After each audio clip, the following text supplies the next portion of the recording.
Hello सभी बच्चों को प्यार भरा नमस्कार। मैं आपका अपना धीरज आस्था एजुकेशन के यूट्यूब चैनल पर तहे दिल से स्वागत करता हूं। और बताइए आप लोग का क्या हालचाल है। बिल्कुल सही हालचाल चल रहा होगा और पढ़ाई भी बहुत बेहतरीन चल रही होगी। तो इस वीडियो में मैं तुम्हें एक छोटा सा टॉपिक में दो कॉन्सेप्ट सिखाकर जाऊंगा और उस टॉपिक का नाम है बाइनोमियल थ्योरम, मतलब कि द्विपद प्रमेय।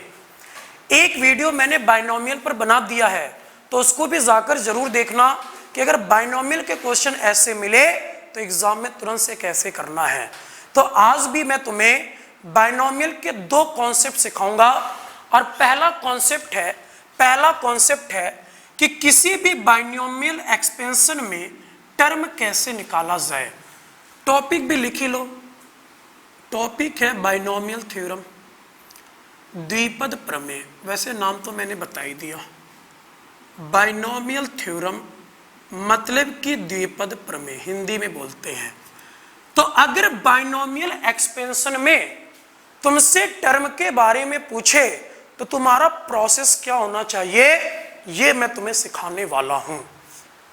जैसे मैं तुम्हें क्वेश्चन का पैटर्न अभी बोल रहा हूं कि कैसे क्वेश्चन मिलता है। जैसे तुमसे ये बोल दिया कि x के पावर 4 प्लस x के पावर 7 पूरे के पावर 10 में x के पावर 4 किस टर्म में मिलेगा। समझ रहे मेरी बात को कि x स्क्वायर प्लस 1/x के पावर 3 के पावर 10 में x के पावर 4 किस टर्म में मिलेगा। तो इस टाइप के क्वेश्चन को तुरंत से कैसे करना है ये मैं तुम्हें सिखाने जा रहा हूँ।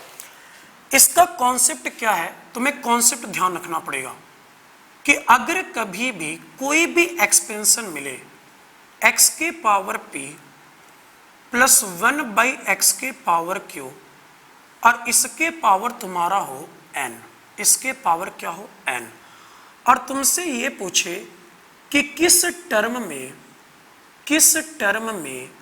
कोफिशिएंट ऑफ x के पावर m मिलेगा। मेरी बातों को ध्यान से सुनना। मैंने ये बोला कि अगर इस टाइप के फंक्शन मिले कि x के पावर p प्लस 1/x के पावर q और पूरे के पावर n है, और तुमसे ये पूछे कि कोफिशिएंट ऑफ x के पावर m किस टर्म में मिलेगा, तो टर्म निकालने से पहले r का मान निकालना होता है। तो अगर ऐसे क्वेश्चन मिले ना भैया, तो तुम्हें बस इतना सा काम करना है। कितना सा काम करना है कि n गुने p, क्या करना है, n गुने p और इस पावर को माइनस कर दो, n गुने p माइनस m और बटे में कितना p प्लस q। बस काम खत्म। r का मान निकालने के लिए तुम्हें इतना सा काम करना है कि n गुने p माइनस में m और बटे में p प्लस q, n गुने p माइनस में m बटे में p प्लस q, n गुने p माइनस m और बटे में p प्लस q। अब मैं तुम्हें 2 से 3 क्वेश्चन करा के जाऊंगा कि इसको अप्लाई कैसे करना है, लेकिन अभी ये r का मान मिला। अगर तुमसे टर्म पूछा ना तो टर्म तुम्हारा क्या होता है, tr प्लस 1। r वाले में तुम्हारा टर्म क्या होता है, tr प्लस 1। अगर r बराबर 4 मिले तो वो 5वें टर्म में मिलेगा, अगर r बराबर 6 मिले तो वो 7वें टर्म में मिलेगा, अगर r बराबर 10 मिले तो वो 11वें टर्म में मिलेगा। तो क्वेश्चन मैं तुम्हें करा देता हूं कि अगर एग्जाम में ऐसे क्वेश्चन आए तो तुम्हें करना क्या है। देखना, इधर देखना, बहुत आसान तरीका है और ये तुम्हें पता होना चाहिए। देखो क्वेश्चन क्या है, एग्जाम में तुम्हें क्वेश्चन ऐसे देगा, विच टर्म कंटेन, हिंदी में मैं बोल दूंगा, which term contain 4x/5 plus में 5/2x के power 8 which term contain 4x/5 plus 5/2 के पावर x के पावर -4, या ऐसे लिख लेना विच टर्म कंटेन x के power -4 in the expansion of 4x/5 plus 5/2x के पावर 8। कहने का मतलब ये है कि 4x/5 प्लस 5/2x के पावर 8 में x के पावर -4 किस पद में मिलेगा। कहने का मतलब क्या है कि इस समीकरण के प्रसार में x के पावर -4 किस पद में मिलेगा। देखो तुम्हें पहले तो r की वैल्यू निकालनी है, ध्यान से देखना। r की वैल्यू कैसे निकालेंगे, तुम्हारे सामने लिखा हुआ है। यहाँ पे n का मान कितना है, 8 है। देखना कि n का मान है 8, मैं लिख ही देता हूँ कि n का मान बना 8।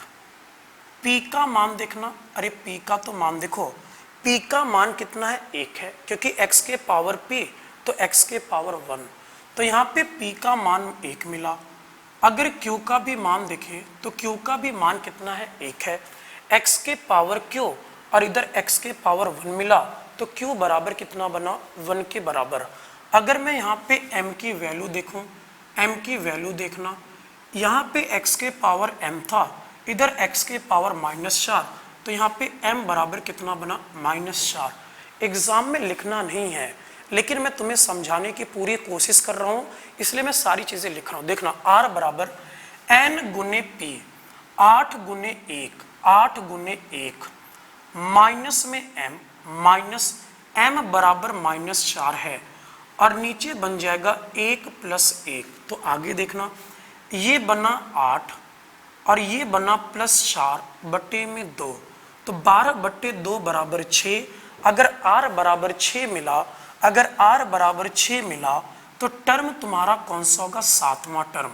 अगर r बराबर 6 मिला तो तुम्हारा टर्म कौन सा होगा, 7वां टर्म। तो अगर एग्जाम में कभी भी टर्म पे क्वेश्चन आए तो तुम्हें बस इतना सा काम करना है कि r बराबर n गुने p, माइनस में m और बटे में p + q, बस इतना सा काम करना है। तो मैंने सारी वैल्यू को पुट किया तो r बराबर 6 मिला। अगर r बराबर 6 मिला तो टर्म तुम्हारा कौन सा होगा, 7वां टर्म। 1-2 क्वेश्चन जल्दी से और देख लो, 1-2 क्वेश्चन और जल्दी से। तो आजकल एग्जाम में अगर ऐसे क्वेश्चन मिले तो वहां पे ज्यादा समय नहीं लेना है, इस चीज को जल्दी से अप्लाई कर देंगे। अगर कभी भी टर्म के ऊपर क्वेश्चन आए, कभी भी टर्म के ऊपर। दूसरा क्वेश्चन क्या है, दूसरा क्वेश्चन, विच टर्म, बड़ी बार पूछा हुआ है क्वेश्चन, ऐसे क्वेश्चन बहुत मिलते हैं जो भी लिख रहा हूं। Which term is independent of x, which term is independent of x in 3/2x के पावर 2 माइनस में 1/3x के पावर 9। ऐसे क्वेश्चन एग्जाम में बहुत मिलते हैं। इंडिपेंडेंट टर्म के ऊपर एक बार तो हद्दी हो चुका था कि सारे एग्जाम में एक ही साल में ये क्वेश्चन पूछा हुआ है। तो अगर ऐसे क्वेश्चन मिले तो तुम्हें बस इतना सा काम करना है। देखना, अगर मैं इसमें देखूं तो n बराबर कितना बना, 9। कंपेयर करते रहो कि n बराबर कितना बना, 9। अगर n बराबर 9 है तो p भी बता दो। p तुम्हारा बन जाएगा, देखो यहाँ पे x के पावर p, यहाँ पे x के पावर 2, तो p बराबर बना 2। अगर q बराबर देखेंगे, q बराबर, तो यहाँ पे x के पावर q है और यहाँ पे x के पावर 1 है, तो q बराबर 1 बना। अगर मैं m की बात करूं, अब ये लॉजिक यहाँ पे समझना है। अगर मैं m की बात करूं तो m तुम्हारा क्या बन जाएगा, 0। ऐसा क्यों?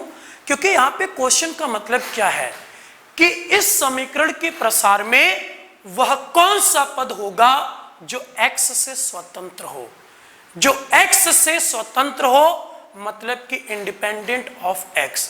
तो x से स्वतंत्र का मतलब क्या है, या फिर इंडिपेंडेंट ऑफ एक्स से मतलब क्या है कि एक्स के पावर 0 होना चाहिए। एक्स के पावर क्या होना चाहिए? 0।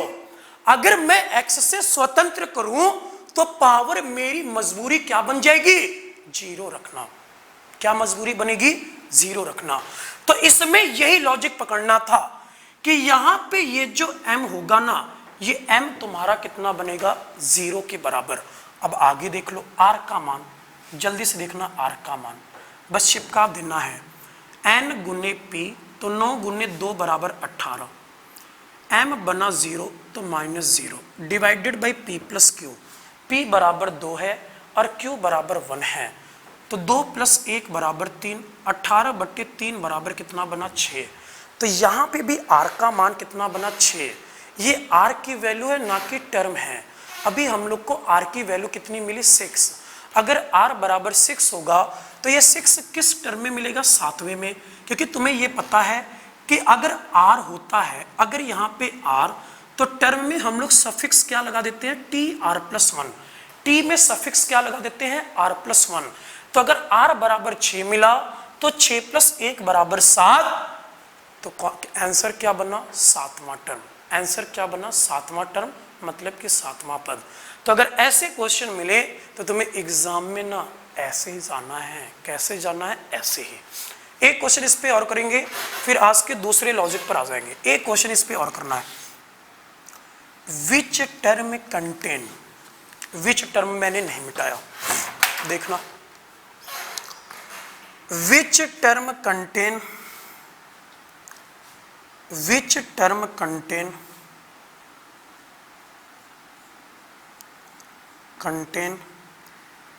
x के पावर 4 इन, थोड़ा सा लॉजिक है, x/3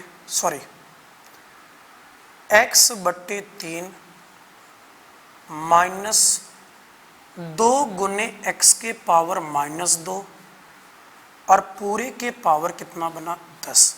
तो अगर ऐसे क्वेश्चन मिले तो तुम्हारा लॉजिक क्या होना चाहिए? लॉजिक वही होगा। लॉजिक जो है ना, यही लॉजिक है। इस लॉजिक से सारे क्वेश्चन टूट जाएंगे अपने आप में। लेकिन यहाँ पे तुम्हें फॉर्म भी कन्वर्ट करना है। देखो क्या, x के पावर p, अब ये जो x के पावर q है ना, ये 1 के नीचे है। ये नहीं कि ऊपर लिखा हुआ हो, जैसे x के पावर -2 है तो q बराबर -2 नहीं होगा, क्योंकि जो x के पावर q है ना, वो डिनोमिनेटर में है। किस में है? डिनोमिनेटर में। तो पहले तो x के पावर -2 को डिनोमिनेटर में लेकर जाओगे तो 2/x के पावर क्या बन जाएगा? 2। तो अगर कभी भी क्वेश्चन मिले तो पहले तो इस फॉर्म में लेकर आना है। किस फॉर्म में लेकर आना है? इस फॉर्म में। अब आगे देखना, क्वेश्चन खत्म। n बराबर बना 10, कंपेयर करो, n बराबर 10, p बराबर 1, क्योंकि x के पावर 1 है, तो यहां से p बराबर बना 1। अगर q की वैल्यू देखेंगे तो x के पावर q, x के पावर 2, तो q बराबर कितना बन चुका? 2। अगर m की वैल्यू देखेंगे तो यहाँ पे m की वैल्यू कितना बना? m की वैल्यू कितना बना? 4। तो अगर m बराबर बन चुका 4, पहले तुम्हें r का मान निकालना है। किसका मान निकालना है? r का। r का मान देखना फिर से, r का मैंने सही तो लिखा ना? बिल्कुल सही है कि n का मान है 10, p का मान है 1, q का मान है 2 और m का मान कितना है? 4। अब देखो r का मान, n गुने p, 10 गुने 1, तो 10 गुने 1 बराबर बन जाएगा 10, माइनस में m तुम्हारा है 4, तो माइनस में 4, डिवाइडेड बाई 2 + 1, p + q, तो 2 + 1, 3 बना, 6/3 बराबर कितना बन चुका? 2। तो जब r बराबर 2 बना, लेकिन उसने r का मान नहीं पूछा, मैं बार बार रिपीट कर रहा हूँ, उसने r का मान ना पूछकर उसने टर्म के बारे में पूछा। तो अगर r बराबर 2 बना तो यहाँ पे टर्म कौन सा बनेगा? तीसरा टर्म। अगर r बराबर 2 बना तो तुम्हारा टर्म कौन सा बनेगा? तीसरा टर्म। तो इस क्वेश्चन का सही जवाब क्या है? तीसरा टर्म। तो ये आज का था पहला कॉन्सेप्ट। इस वीडियो में अब दूसरा कॉन्सेप्ट क्या है? दूसरा कॉन्सेप्ट स्क्रीनशॉट लेना है तो ले लो एक बार ये कॉन्सेप्ट का। कि अगर कभी क्वेश्चन मिले तो तुम्हें ऐसे ही जाना है। आज का दूसरा कॉन्सेप्ट, आज का जो दूसरा कॉन्सेप्ट है वो एनडीए में बहुत बार पूछा हुआ है, एनडीए के लिए तो मोस्ट इंपॉर्टेंट है। आज का ये जो दूसरा कॉन्सेप्ट है, दूसरा कॉन्सेप्ट ये है कि अगर तुमसे कभी भी नंबर ऑफ रेशनल टर्म और इसी को कभी कभी नाम दे दिया जाता है, इसी को कभी कभी नाम दे दिया जाता है integral term, number of rational term या फिर number of integral term, number of rational term या फिर नंबर ऑफ इंटीग्रल टर्म। इसका प्रोसेस तुम्हें ध्यान रखना है कैसे, फॉर्मूला इसका कुछ भी ध्यान नहीं रखना है। मैं तुम्हें क्वेश्चन से ये बताऊंगा कि तुम्हें करना क्या है, और खास कर ये एनडीए में बहुत ज़्यादा मिलता है। वैसे मिलने को तो सभी एग्जाम में मिलेगा, लेकिन एनडीए का ये फेवरेट क्वेश्चन है, ये बार बार पूछते रहता है। और कभी कभी जेई में भी पूछता है, जेई तो जानते हो ना, जेई मेंस, वहां पे भी ये क्वेश्चन बहुत ज़्यादा पूछता है कि नंबर ऑफ रेशनल टर्म या फिर number of integral term. Integral term का मतलब क्या है, एक इंटीजर वैल्यू, कि मतलब कोई भी इमेजिनरी नंबर ना बने, इमेजिनरी भी नंबर ना बने और ना ही इरेशनल नंबर बने। तो यहाँ पे कॉन्सेप्ट क्या है कि नंबर ऑफ रेशनल टर्म पूछे, मतलब कि परिमेय पद या फिर इंटीग्रल टर्म पूछे, दोनों का मतलब एक ही होगा।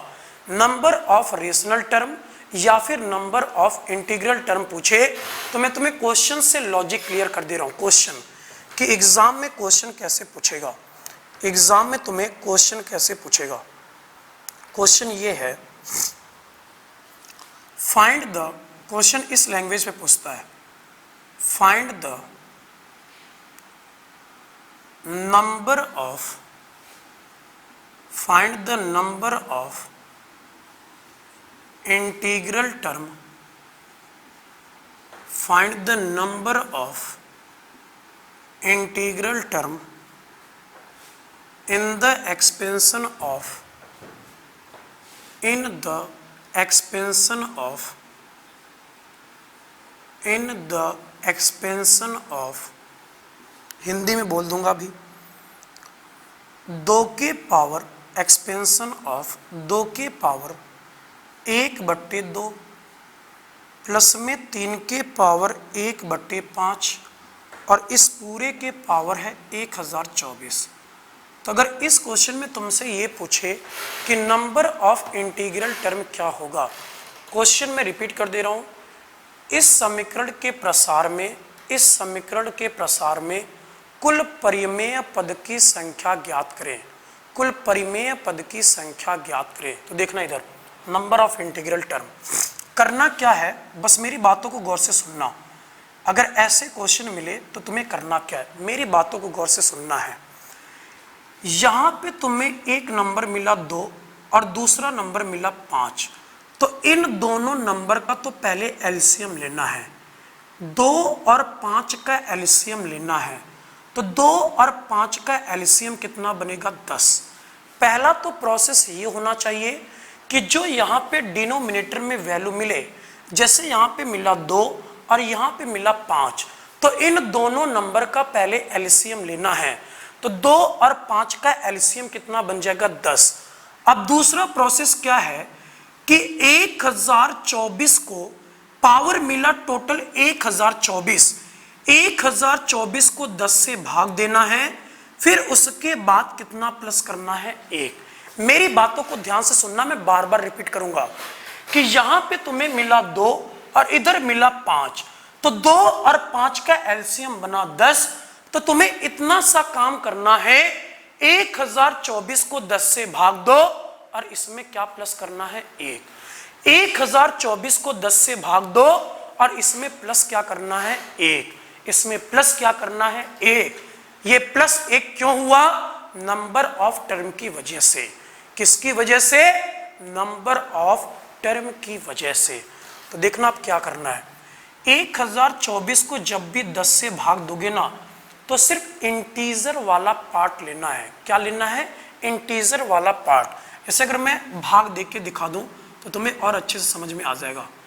1024 को 10 से भाग दो तो 10 एकम 10, 10 एकम 10, यहाँ पे 24 आया और इधर 0 चिपका दो।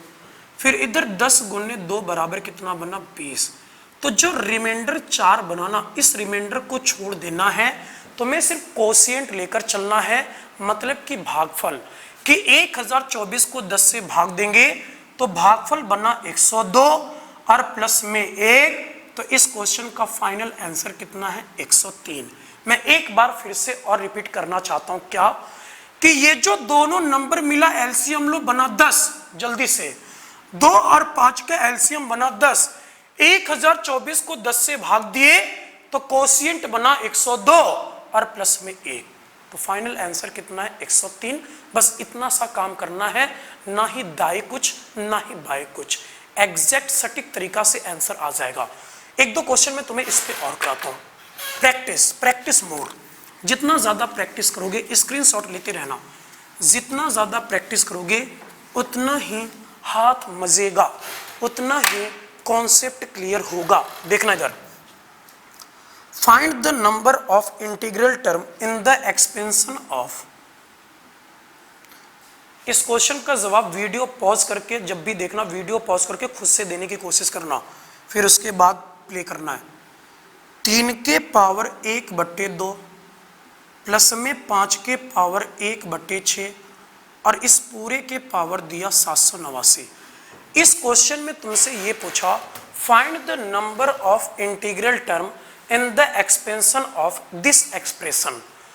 तो अगर कभी भी इंटीग्रल टर्म पूछे, फिर से प्रोसेस सीखना, लेकिन जब भी वीडियो देखो तो वीडियो पॉज करके पहले सॉल्व करो, क्योंकि मैंने एक तुम्हें सिखा दिया है, तो सॉल्व करने के बाद फिर आंसर मैच कराना। ये नहीं कि बस सोकर वीडियो देखते रहें, नहीं हो पाएगा कुछ भी।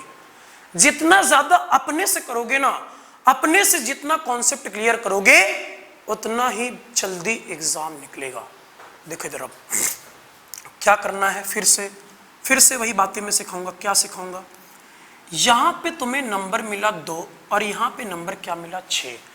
तो 2 और 6 का एलसीएम लेना है, 2 और 6 का एलसीएम लेना है। तो 2 और 6 का एलसीएम बनेगा 6। ये तो सारी दुनिया को पता है, इसमें समय बर्बाद नहीं करना है कि 2 और 6 का एलसीएम कितना बनेगा? 6 के बराबर। अब इसके बाद का प्रोसेस क्या है? तुम्हें पावर मिला 729, इसको भाग दो 6 से और प्लस में क्या लिखना है? 1। 789 है, तुम्हें क्या दिया? 789, पावर दिया 789, तो 789 को 6 से भाग दो और प्लस में कितना? 1, प्लस में कितना? 1।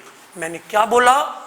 2 और 6 का एलसीएम बना 6, 789 को 6 से भाग दो और प्लस में 1, आंसर खत्म। 789 को 6 से भाग दो और प्लस में 1, क्वेश्चन खत्म। बस इतनी सी काम करनी है।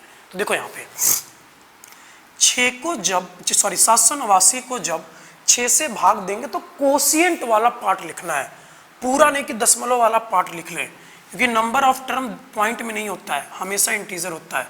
तो देखो मैं तुम्हें भाग देकर भी सिखा देता हूं कि अगर मैं 789 को 6 से भाग दूंगा तो 6 एकम 6, यहाँ पे बन चुका 18, 6 गुने 3 बराबर 18, फिर तुम्हारा यहाँ पे आया 9, 6 एकम 6, तो 9 में से 6 गया तो यहाँ पे कितना बचा? 3। तो इस 3 से कोई भी मतलब नहीं है, ये जो रिमाइंडर 3 बचाना, इससे कोई भी मतलब नहीं होगा, सिर्फ तुम्हें मतलब होगा कोशिएंट से। तो यहाँ पे कोशिएंट बना 131 और प्लस में 1, तो इस क्वेश्चन का फाइनल जवाब कितना है? 132। कि total number of integral term कितने बनेंगे? 132। Total number of integral term कितने बनेंगे? 132। इस पे एक क्वेश्चन और करेंगे कि वो तुम्हें थोड़ा सा और कैसे घुमा सकता है। अगर तुमसे वो एग्जाम में ये पूछ ले, स्क्रीनशॉट ले लेना, मैं फिर से एक बार रिपीट कर देता हूं। क्या? इन दोनों का एलसीएम लो, भाग दो प्लस 1, इन दोनों का एलसीएम लेके भाग दो और प्लस में 1, क्वेश्चन खत्म। बस इतना सा काम करना है। इन दोनों का एलसीएम लेके 789 को 6 से भाग दो प्लस में 1, लेकिन इस वाले में सिर्फ कोशिएंट वाला पार्ट उठाना है। कौन सा पार्ट उठाना है? कोशिएंट वाला। एक लास्ट क्वेश्चन इस पे देखना, लास्ट, कि वो एग्जाम में ऐसे भी चेंज कर सकता है, तो तुम्हें करना क्या है अगर ऐसे चेंज करे तो। देखो कैसे चेंज करे। फाइंड द नंबर ऑफ, अगर तुमसे ये पूछ ले non integral term, non integral term in the expansion of 7 के पावर 1/3 और प्लस में 11 के पावर 1/7 और पूरे के पावर कितना है? 235। इस बार मैंने तुमसे इंटीग्रल टर्म नहीं पूछा, इस बार मैंने तुमसे क्या पूछा? Non integral term.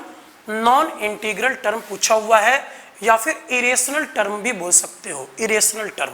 देखो करना क्या है, फिर से वही प्रोसेस है।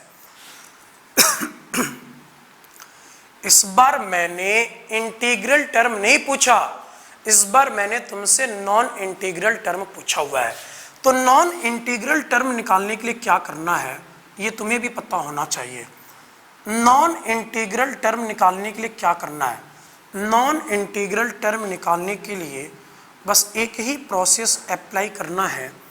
पहले तो पूरे का टोटल टर्म निकालो, पहले तो पूरे का टोटल टर्म निकालो और माइनस में इंटीग्रल टर्म को माइनस कर दो। पहले तो टोटल टर्म निकालना है, फिर उसके बाद इंटीग्रल टर्म निकाल के उसको क्या कर देना है? माइनस। क्योंकि कोई भी एक्सप्रेशन होता है ना, तो उसमें दो टाइप के टर्म होते हैं, एक तो इंटीग्रल टर्म और दूसरा नॉन इंटीग्रल टर्म। तो अगर इन दोनों का सम टोटल टर्म होता है, अगर इन दोनों का सम टोटल टर्म होता है, तो मैंने इंटीग्रल को उधर किया तो टोटल टर्म और माइनस में इंटीग्रल टर्म। तो देखो क्वेश्चन खत्म हो जाएगा एक ही लाइन में। अगर मैं इस पूरे एक्सप्रेशन में टोटल टर्म देखूं तो सभी को पता होगा कि x प्लस ए के पावर n में टोटल टर्म होता है n+1। क्या होता है? n+1। अगर पावर 235 मिला तो टोटल टर्म कितना बन जाएगा? 236। माइनस में इंटीग्रल टर्म को माइनस कर देना है। तो इंटीग्रल टर्म मैंने अभी तुम्हें बताया क्या करना है। पहले तो 3 और 7 का एलसीएम लो, और 3 और 7 का एलसीएम कितना बनेगा? 21। 3 और 7 का एलसीएम बनेगा 21, सिखाया मैंने। 3 और 7 का एलसीएम कितना बनेगा? 21। फिर ये जो पावर मिला इसको 21 से भाग दो और इसमें प्लस कितना कर देना है? 1। एक ही प्रोसेस है। 3 7 का एलसीएम 21, पावर को 21 से मैंने भाग दिया और प्लस में कितना? 1। लेकिन इस वाले पार्ट से, इस वाले मटेरियल से तुम्हें सिर्फ कोशिएंट लेना है, तुम्हें सिर्फ भागफल लेना है। तो 235 को 21 से भाग देंगे। देखो मैं भाग देके बता देता हूं। 235 को 21 से भाग देंगे तो 21 एक कम 21, यहां पे बचा 25। 21 एक कम 21, यहां पे बचा 4। तो ये जो रिमाइंडर 4 बचा ना, इससे कोई भी मतलब नहीं है, सिर्फ तुम्हें मतलब किससे होगा? कोशिएंट से। तो 235 को 21 से भाग देने पर कोशिएंट बना 11, और 11 प्लस 1 बराबर कितना बना? 12। तो यहां से 12 माइनस करो, 236 माइनस 12 बराबर कितना बन जाएगा? 224। तो इस क्वेश्चन का फाइनल जवाब क्या है? 224। मैंने बस इतनी सी बात बताई। अगर तुमसे नॉन इंटीग्रल टर्म पूछे तो टोटल में से इंटीग्रल माइनस करो, यहाँ पे 236 बना, इधर बना 12, तो फाइनल आंसर कितना है? 224। तो इस वीडियो में मैं बस इतना सही रखूंगा। आने वाले वीडियो में तुम्हें बहुत कुछ मिलने वाला है। तो जय हिंद, जय भारत।